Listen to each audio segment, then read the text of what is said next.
Are you all gonna go to my house with me? Oh, I can't go home.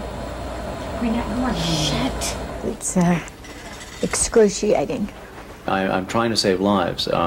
This is a situation where I thought we had a glimmer of hope. Absolutely not. There's not a chance in the world. And she knows that I think that. I'm not giving up. She's nothing but fight. Always has been, and always will be.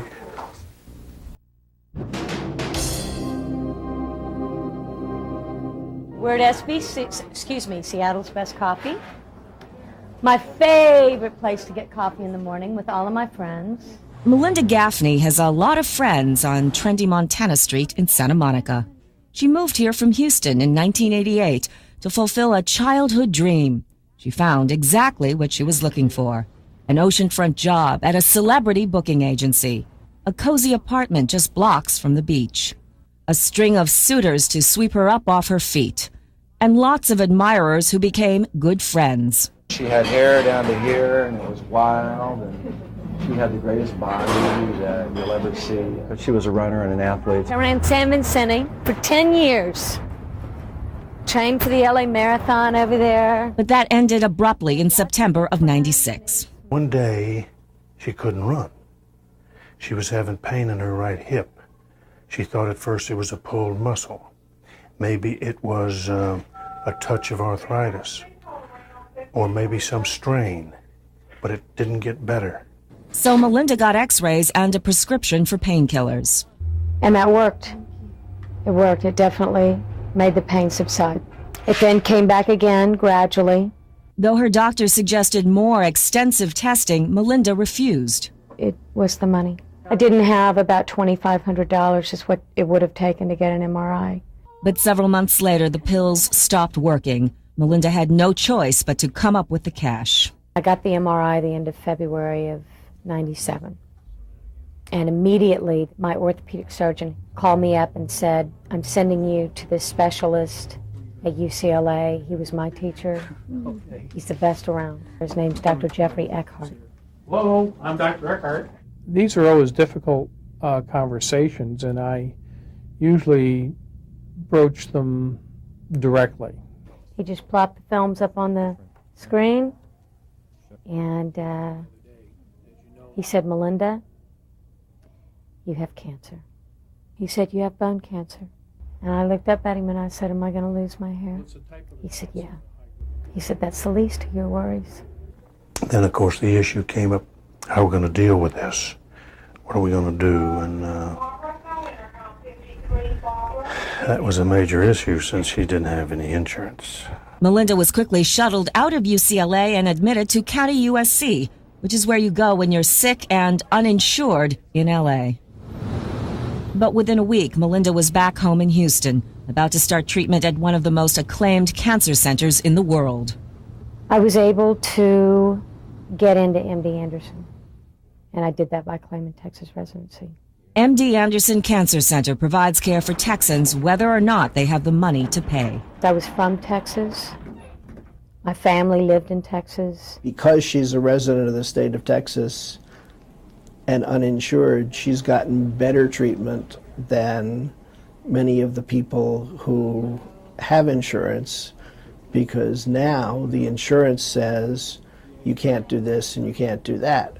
Nonetheless, I've begun to lose confidence. She is having to accept some defeats that she did not want to accept. Melinda has a tumor called osteosarcoma. When I started treating osteosarcoma, everybody got amputation and 80% of patients died. And now about 10% of patients have amputation and 80% of them survive. But she's not in the 80% that survive. I've had 2 doctors sit right down in front of me and tell me that I'm dead. You will not survive this. No one ever does. It's over, Melinda. It's over. You will not see 36. But still in all, Haven't every single one of us heard of a miracle? They happen every day somewhere. And how many stories have we heard about the fact that a group of physicians gave up on somebody and said, be sure your affairs are in order because we can't do anything more for you, and they're living to this day. You have to believe in that stuff, and you have to believe in the advancements that they make. And you want to believe in it. You want to believe that somehow, some way, something's going to happen for you.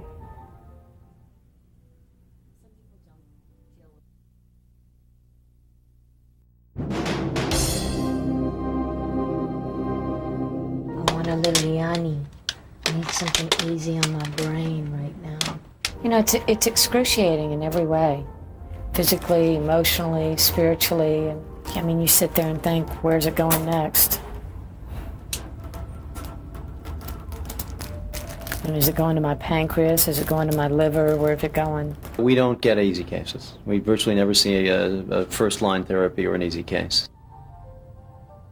I go into this knowing to acknowledge that this is just a shot. It's a chance. Hi. And it sounds very logical, and it's worth a try. Hi, are you Melinda? Yes, ma'am. I have some paperwork for you to fill out.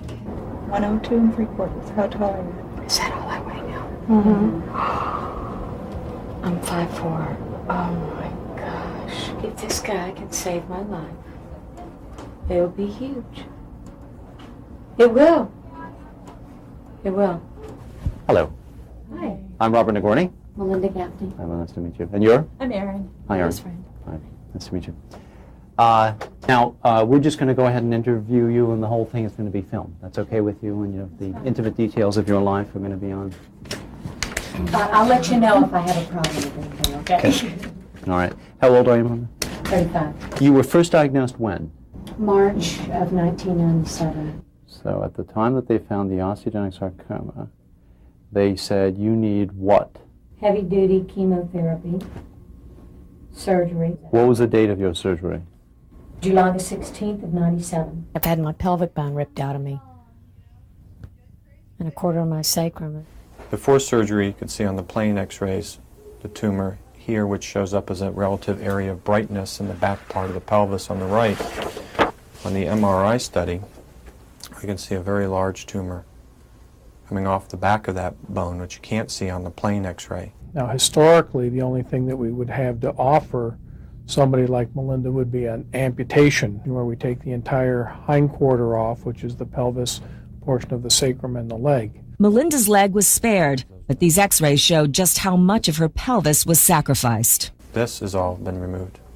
This has all been removed here, to here, through here, through here, through here, and then taken up through here and out. When I walk, I sink. You know, you kind of sink back. In order to save her leg, before surgery, Melinda underwent a grueling course of chemotherapy designed to kill off the cancer before it was removed. Doctors were disappointed.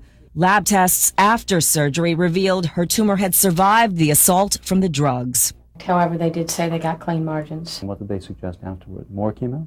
Yes. What did they give you then? High-dose methotrexate. Somewhere along the line, someone said, gee whiz, this is not working anymore, we got to stop. They found it in your lung, or they found something else? Or? First of all, there was a red dot on my skin that continued to grow and grow and grow.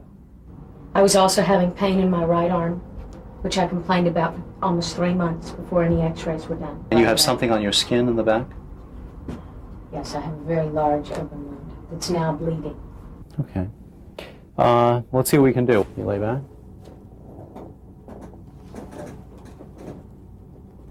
I gotcha. Maybe there was some divine intervention in why I got to him, because it just seemed that in a 24-hour span, 3 people told me about him, and I'd never heard of him before. I'll show you this. Please. I can't lie flat. Okay.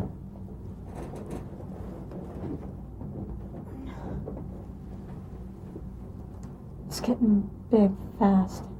Linda, the situation, the disease sarcoma, as you know, is a disease that arises from the deep tissues of the body. It's not an exposure cancer. It doesn't happen because you smoke cigarettes or eat the wrong diet. Now, you've received very appropriate care. I mean, everybody did everything they could. The problem is it just isn't working.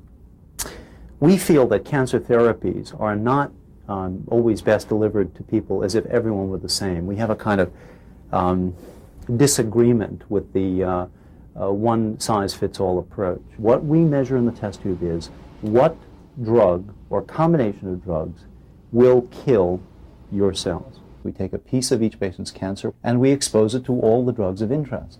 If I can find a drug that works, if I can find a drug that makes your cells die in the test tube, then the odds are double, at least, that you'll get better with that treatment.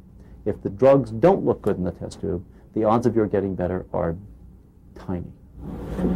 I mean, I wouldn't even begin to tell you this is a guarantee. If you're looking for perfect odds, I can't even approximate it. It's just a better way to do what you've already been doing. I understand. Okay. That being the case, number one, I need a piece of tissue, a fresh living sample of your tumor. Number two, it has to be viable and well prepared so that I can get it studied and complete my analysis. Number three, the cells may not be sensitive. I have patients who I test and I don't find anything. That's a real possibility. Nothing else is working. So I'd like to try to expedite everything as fast as I could. What I'm saying is if someone's going to do surgery and they're going to have portions of tumor coming out of the body, you don't need it, right? Send it to me. I suggest you get on the phone tomorrow morning, Thursday, and stay on the phone continuously until you get Benjamin or one of his staff to call you back. You're their patient. They have a responsibility to let you know what they're doing. I like his energy. I like his enthusiasm. I like the fact that he hasn't written me off right from the very get-go, that he's willing to take a chance. I always do these tests because I think there's a chance. Everyone is different. Every treatment acts like a key in a lock. If you have the right key, the lock opens. Okay, now listen, next time y'all see me, I'm gonna have some hair. So be ready. You have to rub my head every time. Good luck. Yeah.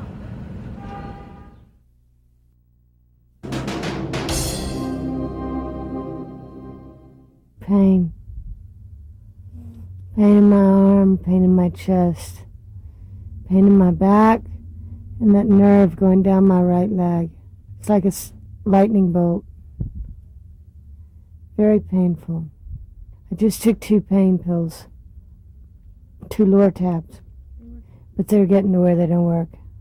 The morphine makes me sick. I want something stronger, but I don't have anything. Yeah, hi, Janie. It's Melinda Gaffney. How are you? I'm okay. Dr. Yasko asked me to call today and confirm that everything was scheduled.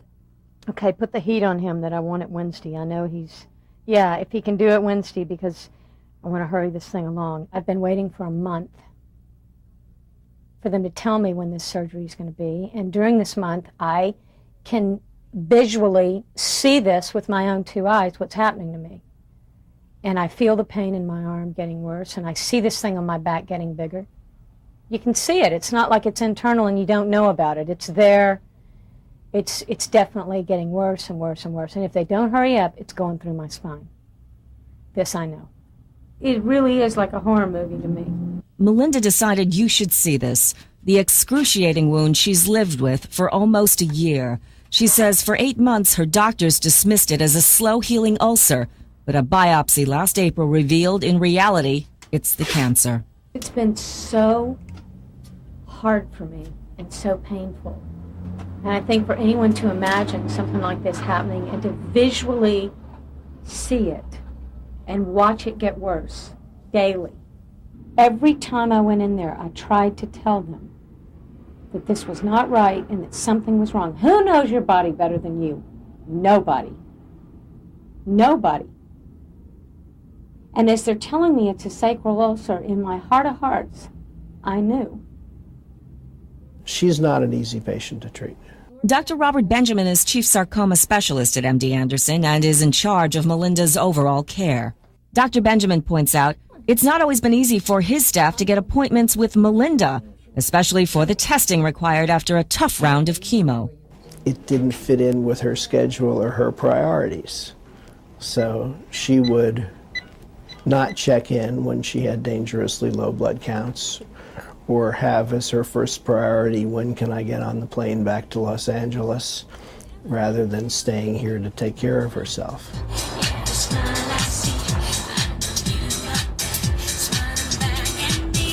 A lot of people don't understand why I keep wanting to come back to LA, and why don't I just go to Houston and be a full-time cancer patient and be with my family all the time. I can't do it. It's totally against what I am. It bothers me. I would prefer that she stay here so that I could take care of her, because she needs care. But she is determined to stay there as long as she can.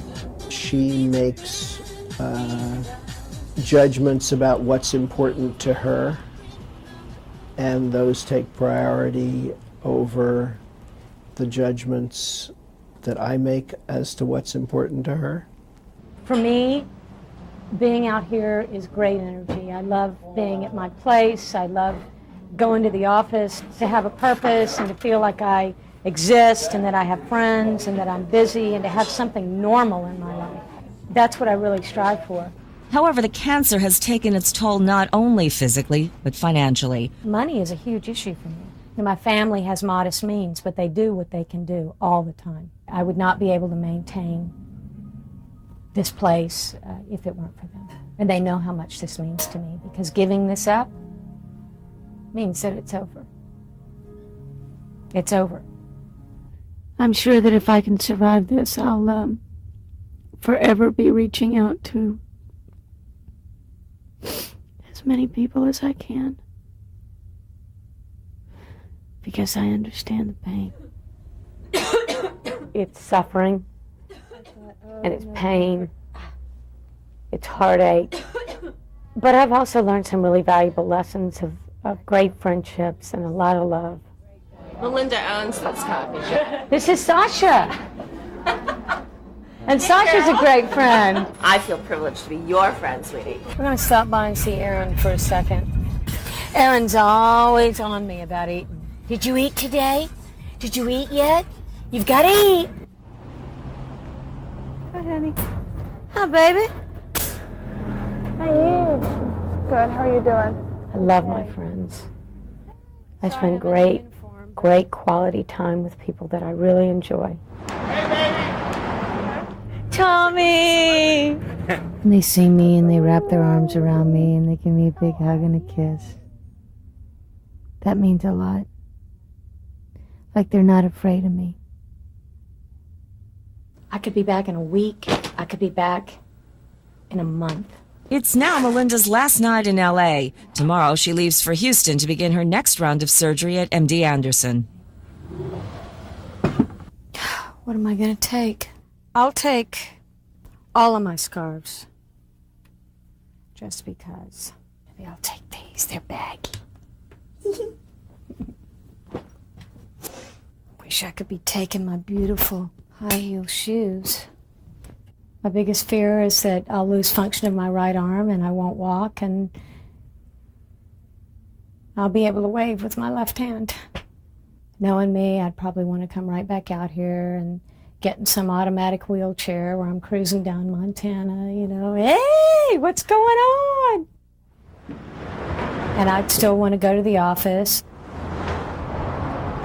Everybody happy today? Could be happier if you weren't leaving. You weren't leaving. You know. Well, I may not be gone that long. Is there anything going on that we don't know about, that you know about? No. Well, speedy recovery. Hurry up and get back here, sweetheart. That's right. My friends. Bye, Bob. All right, bye, Melinda. See you. Have a good, safe one, and we'll see you soon. Thank you. Say hello to Karen for me. Okay. Bye. Lots of loves and hugs and kisses. Thanks. We want to hear from you tomorrow. Think back on the past of things that used to depress me or make me feel bad, and it has such little significance to me now. I feel this incredible desire to carry on. I want to live to be 100.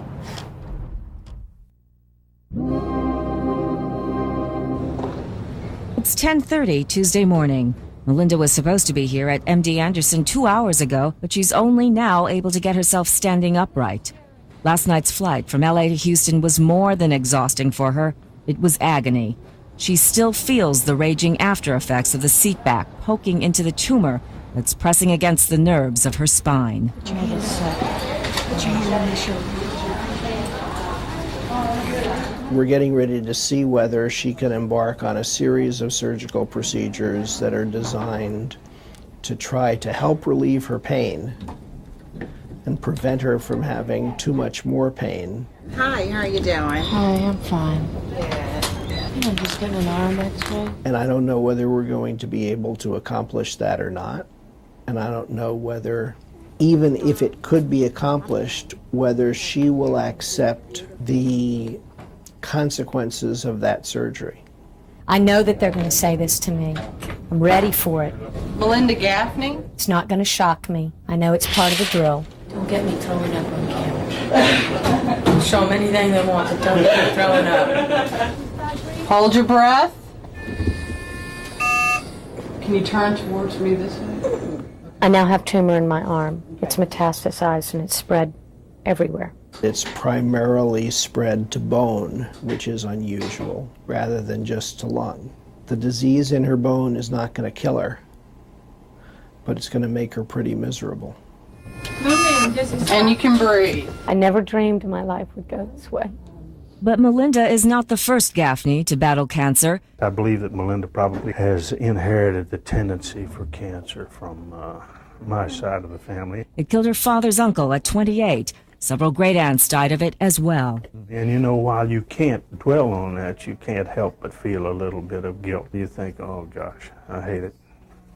Came from my side of the family. It's been 5.5 weeks since Dr. Benjamin last saw Melinda, and it looks like her cancer is picking up speed. This was Melinda's film a month ago. The defect in her upper arm is this area here. You see sort of normal bone marking. This is the same area now. Probably it's more than doubled in size in the last month. As have tumors in her chest and her sacrum. I'm hoping that the plastic surgeons that I meet with can tell me something good of how they're going to reconstruct this thing on my back. I think there are several things that we can do. You have a little bit of the muscle still left on the right side. I think we can take that muscle along with some of the skin and rotate that over to fill the hole. So, pain's getting pretty intolerable. Popped 4 codeine during the night last night, and it's just not, I was throwing up this morning, so having a hard time with it. If you need it, you ought to be on something stronger. Probably Dilaudid to start with. Yeah, Dilaudid. Yeah, Dilaudid. You like that stuff. I like Dilaudid. How about Percocet, Percodan? It's not as strong. We can use that. Dilaudid's better? Give me Dilaudid. Get me out of this thing. Okay. We're going to stage it according to those priorities. Take care of the humerus on Thursday, and then once she's recovered, then we'll address the sacral tumor area. Well, all we can ask is that you give it your best. Mm-hmm. Isn't that right, honey?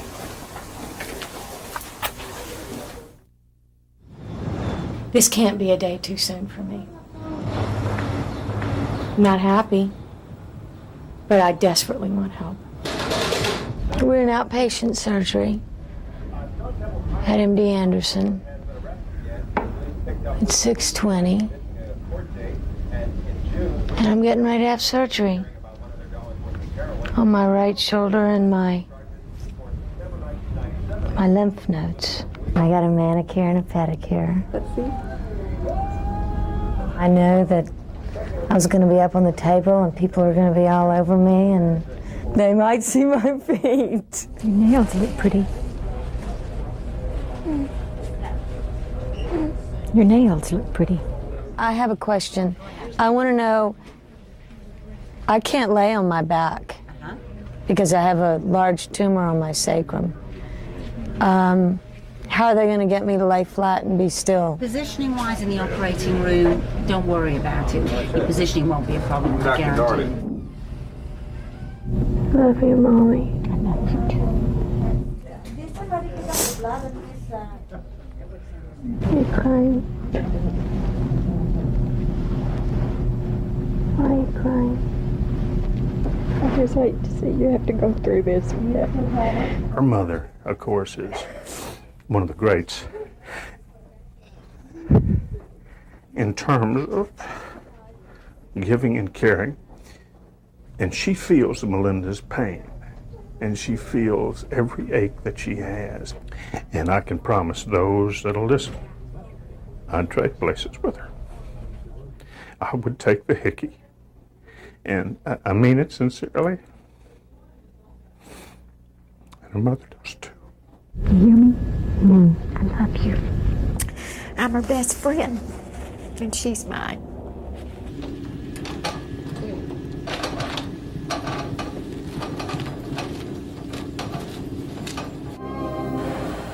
It's Friday morning, August 20th. Nothing like a little insure.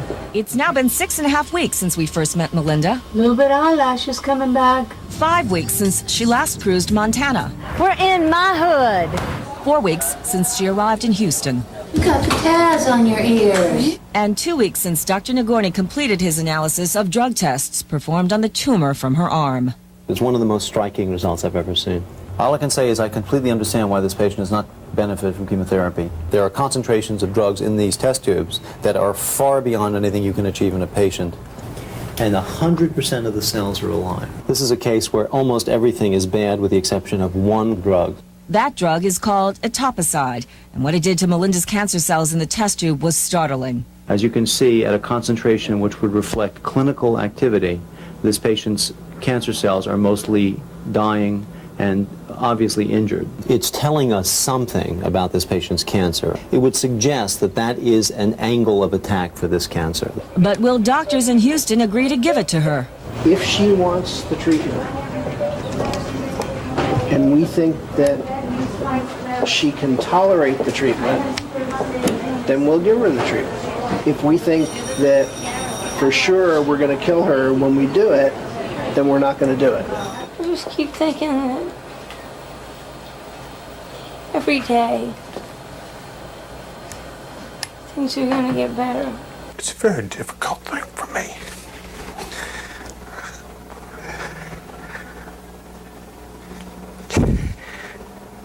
Just to see how she was and how she is. You know, I've been so depressed.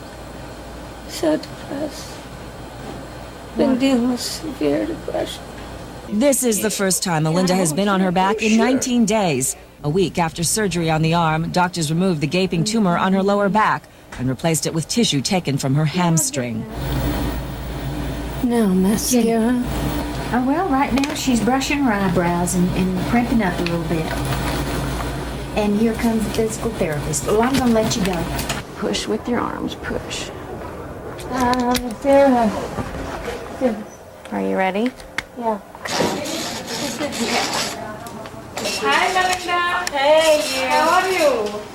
I'm good. It's nice to see you walking around. Oh my gosh. Girl, what's walking? She's vertical. I haven't seen her vertical in 2 weeks. Hey there, vertical. God, not only is she vertical, but she's got lipstick on. Yeah.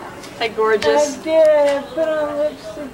Come give me a kiss. Well, I won't give you a kiss. Because my wife will be very upset if I get too much lipstick on. Here.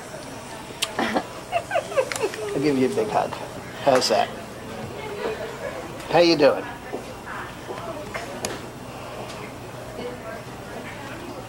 Okay. We're good. Keep your concentration up to your room. Yes. Okay. Trouble breathing? Really good. Thank you. Very good. Yeah. Let's let you get settled down. Sure, You get back. We'll see you in just a minute. Okay, step up with the left. I got you. little slow. She's healing up reasonably from the surgery on her pelvis, and the disease in her lung is getting out of control. We need to wait for healing up enough from this operation so we can potentially do something about it. Okay? So hopefully they'll start making your breathing better this afternoon. She wants to have these quality days, but that doesn't mean we don't talk about the issues of dying. I want to do it right. So the things you're looking for is her request for either casket burial or cremation. Right. If it be cremation, what she wants to do with the ashes. But Melinda won't hear of it. Instead, she focuses on the news from Nagorny. I know you basically found out that the etoposide and the interferon worked well together, and I definitely want to try these. I'm not giving up.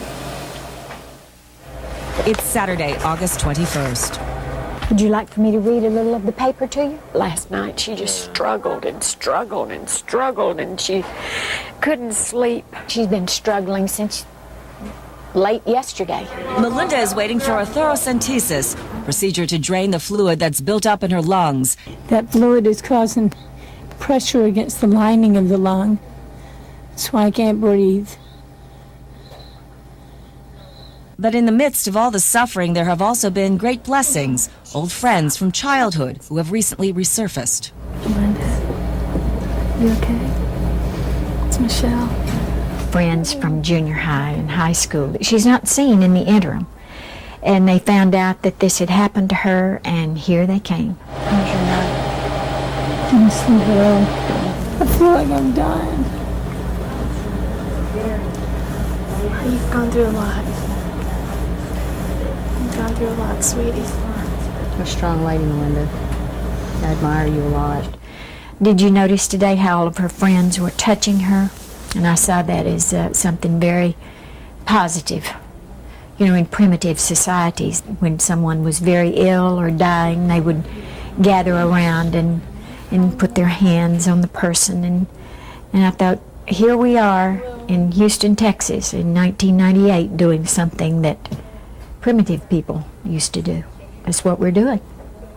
We're stroking her hair and rubbing her hands and just trying to make her feel better. And it did.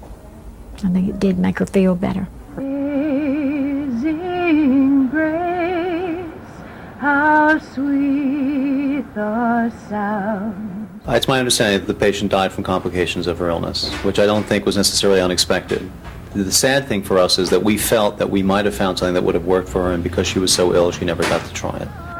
She loved you, Mrs. Gaffney. She talked about you all the time. Like I told you, Jerry, she loved you so much. She was so proud of you.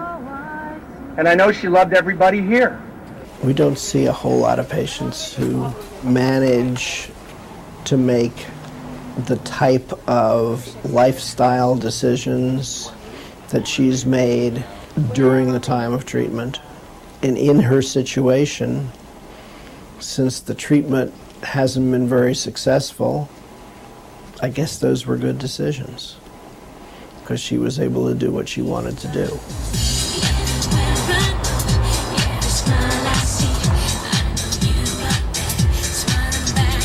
I live life to the fullest, and I've had a great time.